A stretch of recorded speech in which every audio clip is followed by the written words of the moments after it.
नमस्कार मित्रों, मेरे मकर राशि वाले दर्शकों, आप सबका मेरे और आपके अपने चैनल हैप्पी एस्ट्रो में बहुत बहुत स्वागत है। आप सब लोग आनंद में होंगे, मज़े में होंगे। मित्रों, मेरे मकर राशि वाले दर्शकों, वर्ष 2025 के अब अंतिम 3 महीने बचे हैं। सितंबर माह चालू है और अक्टूबर, नवंबर और दिसंबर ये 3 महीने अब रह गए हैं। इन 3 महीनों में आपको त्योहारों का भी बहुत सीजन बना रहेगा। मित्रों, सितंबर माह में भी अभी 4 ग्रहों के गोचर परिवर्तन होने बाकी हैं और 22 सितंबर से शारदीय नवरात्रे भी चालू हो जाएंगे। अभी 7 सितंबर से ये आपके श्राद्ध पक्ष भी, पितृ पक्ष भी चालू होगा, जो कि 21 सितंबर तक चलेगा।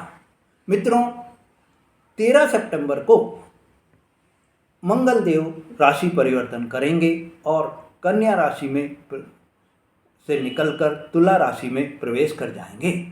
15 सितंबर को बुध देव राशि परिवर्तन करके कन्या राशि में प्रवेश करेंगे।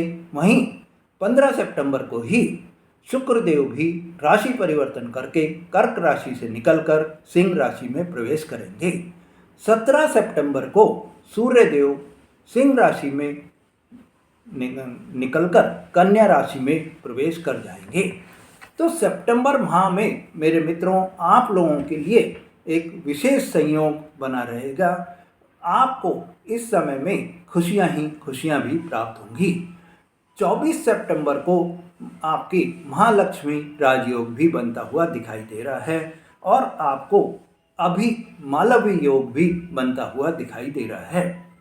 मित्रों, बुध देव भी सूर्य देव के साथ मिलकर बुध आदित्य योग भी 17/9 तक बनाते हुए दिखाई देंगे और आपके भाग्य भाव में सूर्य और बुध मिलकर बुध आदित्य योग भी बनाएंगे। अब आपके आने वाले 3 माह अक्टूबर, नवंबर और दिसंबर, या यूँ कहें कि वर्ष 2025 के जाते जाते आपको क्या जो है लाभ देकर जा रहा है, क्या आपको वरदान देकर जा रहे हैं, क्या आपको देकर जा रहे हैं, इस वीडियो में पूरी चर्चा हम विस्तार से करेंगे। मित्रों, 18 अक्टूबर को सबसे बड़ा ग्रहों का जो गोचर होगा वह है कि बृहस्पति देव राशि परिवर्तन करेंगे। अभी ये मिथुन राशि में गोचर कर रहे हैं और कर्क राशि में पहुंच जाएंगे। कर्क राशि में वहाँ पर 5 दिसंबर तक रहेंगे। वह देवगुरु बृहस्पति इन 3 माह के दौरान मार्गी भी होंगे और वक्री भी होंगे। वहीं शनि देव 28 नवंबर को वक्री अवस्था से मार्गी अवस्था में आ जाएंगे। मित्रों, सूर्य, मंगल, बुध, शुक्र, ये चारों ग्रह समय समय पर अपने राशि परिवर्तन करते रहते हैं और इन 3 माह में भी इनका गोचर बराबर चलता रहेगा। इस समय मेरे मकर राशि वाले जातकों पर सबसे बड़ा जो प्रभाव पड़ेगा, इस वीडियो में पूरी चर्चा कर रहे हैं। प्लीज़ आप वीडियो को लाइक और सब्सक्राइब करें और शेयर करें, जिससे बाकी जो आपके मकर राशि के जानकार हैं उनको भी इस वीडियो के द्वारा पूरी जानकारी मिल सके। मित्रों, यह वीडियो जो आधारित है वो आपके गोचर पर जो ग्रहों की स्थिति चल रही है उसके ऊपर आधारित है और आपको चंद्र राशि से आप यह वीडियो देख सकते हैं। अगर आपको अपनी चंद्र राशि नहीं पता है तो आप लग्न राशि से देख सकते हैं और लग्न राशि भी अगर आपको नहीं पता है तो आप अपनी नाम राशि से भी देख सकते हैं। मित्रों, अगर आपके दुखों का, परेशानियों का अंत ही नहीं हो रहा है, आप बार बार प्रयास करने के बाद में भी असफल हो रहे हैं, तो आप अपनी कुंडली का विश्लेषण करा सकते हैं। आपको कुंडली का विश्लेषण कराने के लिए आप हमसे व्हाट्सएप पे संपर्क कर सकते हैं। मित्रों, जब आप अपनी कुंडली का विश्लेषण कराएंगे तो हम आपको सही राय दे देंगे कि कौन से ग्रह से आपको क्या परेशानियां आ रही है और उन परेशानियों को आपके लिए जो उपाय भी बता देंगे। उन उपायों से आपके जो परेशानियां हैं वो दूर हो जाएंगी। जैसे कि बीमारी में आप दवा लेते हैं, ऐसे ही आपको अपने जो ग्रहों की बीमारी आपके ऊपर चल रही है या ग्रहों से जो परेशानी आपको हो रही है उसकी दवा आप लेंगे, तो उपाय आप करेंगे तो आपको सफलता भी मिल जाएगी।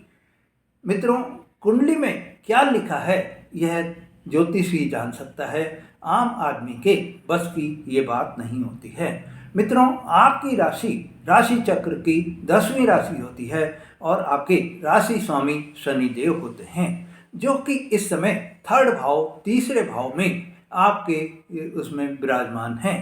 तीसरा भाव देवगुरु बृहस्पति का मीन राशि होती है और तीसरे भाव में शनिदेव की विराजमान होने से आपको क्या इस समय में खुशियां प्राप्त होंगी, क्या इस समय में आपको फल प्राप्त होंगे, पूरी जानकारी दे रहा हूं। मित्रों, राहुदेव आपके द्वितीय भाव में बैठे हैं और ये कुंभ राशि में विराजमान हैं। कुंभ राशि शनि की राशि होती है, पर राहुदेव को कुंभ राशि का स्थान शनिदेव ने दिया हुआ है। इससे राहुदेव को कुंभ राशि में ये भी कहते हैं कि इनका कुंभ राशि में साम्राज्य है। मित्रों, केतु आपके 8th हाउस में बैठे हुए हैं और वहीं आपके देवगुरु बृहस्पति अभी 6ठे भाव में बैठे हुए हैं और 18 अक्टूबर को आपके 7वें भाव में प्रवेश करेंगे, कर्क राशि में प्रवेश करेंगे, जहां देवगुरु बृहस्पति उच्च के हो जाते हैं। मित्रों, 28 नवंबर तक, जब तक आपके शनिदेव वक्री अवस्था में हैं, तो आपको अपने घर परिवार की ज़रूरतों को पूरा करने में सफल रहेंगे। आपको इस समय आपके घर में सुख सुविधा की चीज़ें भी खरीदते हुए आप दिखाई देंगे। घर में आप कोई रिनोवेशन का कार्य भी करा सकते हैं। आपको इस समय कोई धार्मिक यात्रा के भी योग बनते हुए दिखाई दे रहे हैं। आप कोई तीर्थ यात्रा पर भी जा सकते हैं। तीर्थ यात्रा का आप कोई प्रोग्राम बना सकते हैं। मित्रों, इस समय आपको एक सावधानी भी रखनी है। 28 नवंबर तक, जब तक शनिदेव वक्री अवस्था में हैं, आपको कोई भी ऑनलाइन ट्रांजैक्शन करते समय बहुत ही सावधानी रखनी है। आप कोई भी ऑनलाइन पेमेंट अगर कर रहे हैं तो आपको बहुत ही सावधानी रखनी है। इस समय आपके कोई फ्रॉड के चांसेस भी हो सकते हैं। 28 नवंबर के बाद में जब शनिदेव वक्री अवस्था से मार्गी अवस्था में आ जाएंगे तो आपको इन परेशानियों से दूरी बन जाएगी। 28 नवंबर को शनिदेव के मार्गी होने के बाद में आपको इस ट्रांसपोर्टेशन का अगर कोई आप कार्य कर रहे हैं, ट्रैवल एजेंसी का आप कोई कार्य कर रहे हैं, तो आपको विशेष लाभ की प्राप्ति होगी। इस समय में आप 28 नवंबर के बाद में अगर आप इंपोर्ट एक्सपोर्ट का कार्य कर रहे हैं तो आपको लाभ की भी प्राप्ति होगी। मित्रों, 28 नवंबर के बाद में आपको आपके घर परिवार में, आपके आस पड़ोस में, आपके समाज में, आप जहां कार्य कर रहे हैं वहां पर भी आपको अभी तक जो आपके रिलेशन सही नहीं थे, जो आपके कोई भी बात बात में आपके अनबन हो जाती थी, बात बात में आपके वाद विवाद नोक झोंक हो जाती थी, वो सब अब आपकी खत्म होती हुई दिखाई देगी और आपको इस समय में 28 नवंबर के बाद में आपका जो व्यवहार है वो बहुत ही बदलता हुआ भी दिखाई देगा।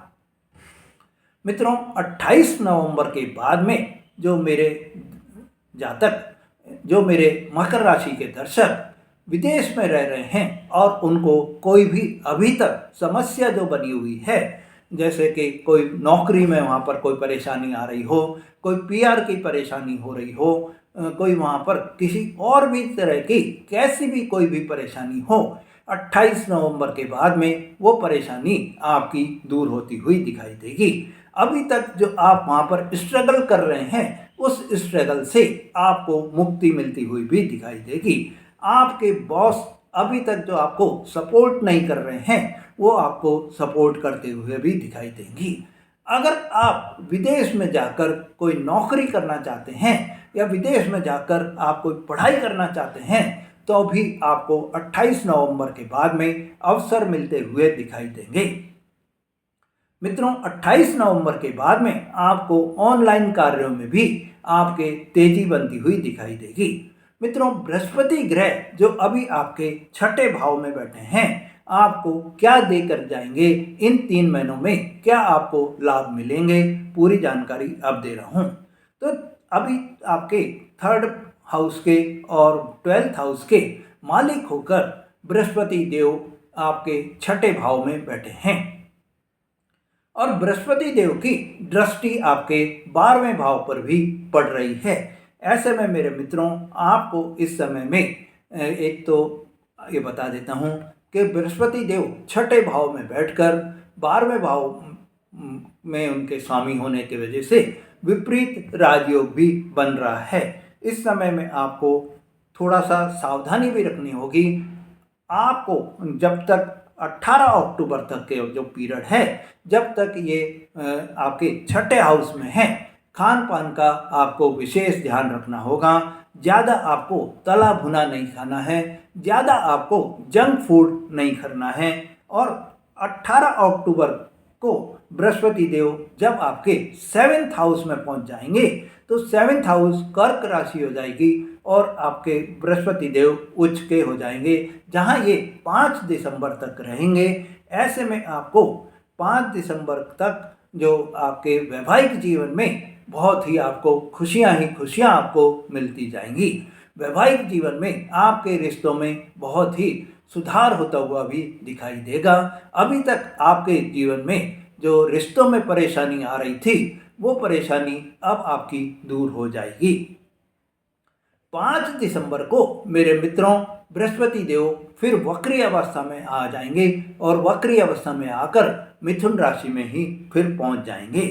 तो 18 अक्टूबर से 5 दिसंबर तक का जो पीरियड रहेगा, इसमें अविवाहित अगर आप हैं तो आपके विवाह के योग भी बनते हुए आपको दिखाई देंगे।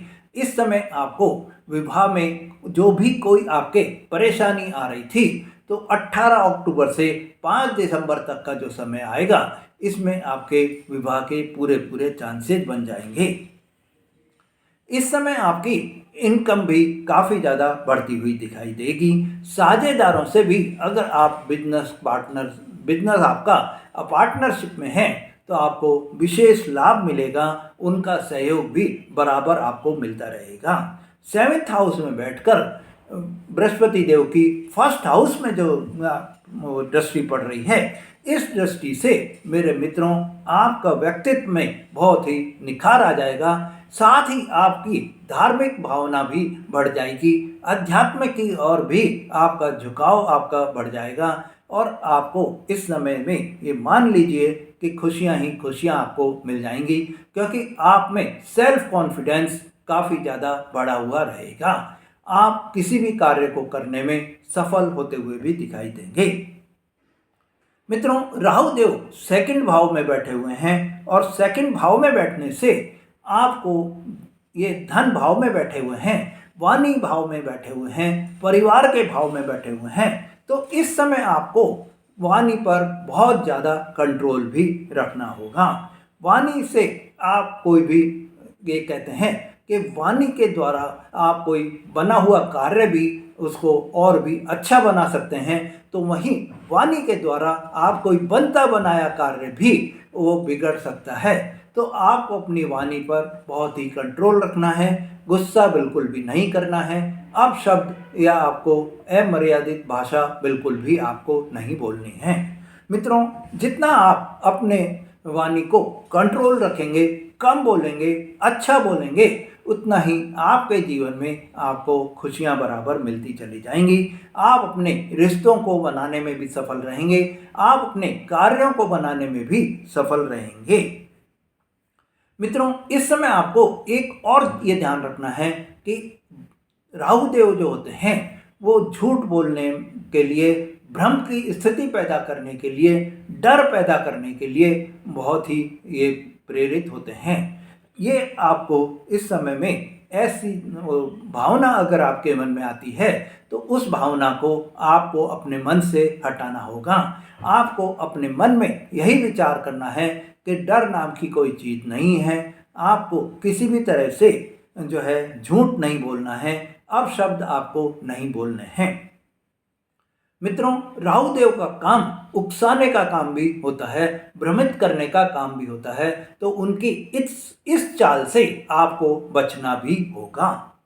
मित्रों, इस समय आपके एक सावधानी में ये भी रखनी है कि आपको स्वास्थ्य के प्रति बहुत ही ज़्यादा बी केयरफुल भी रहना है।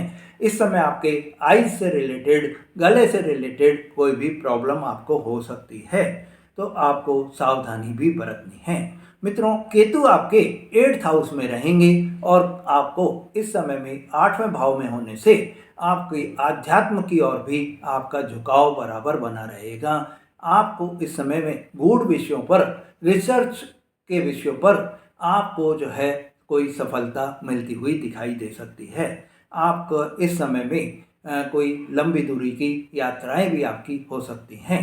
स्वास्थ्य के प्रति आपको सावधान भी रहना होगा। उपाय की दृष्टि से मेरे मित्रों, आपको हनुमान चालीसा का प्रतिदिन पाठ भी करना है। बजरंग बाण का अगर आप पाठ करेंगे तो बहुत ही शुभ रहेगा। शिव जी को आप जो है प्रतिदिन जल चढ़ाएं और ओम नमः शिवाय मंत्र का आप जाप करें तो बहुत ही सही रहेगा। मित्रों, इस समय आपको एक चीज़ ये ध्यान रखिए कि आप अपने टारगेट्स को अचीव करने के लिए आपको थोड़ा मेहनत करके, आपको अपने कर्म करके अपने टारगेट्स को अचीव करने में सफलता प्राप्त करनी है।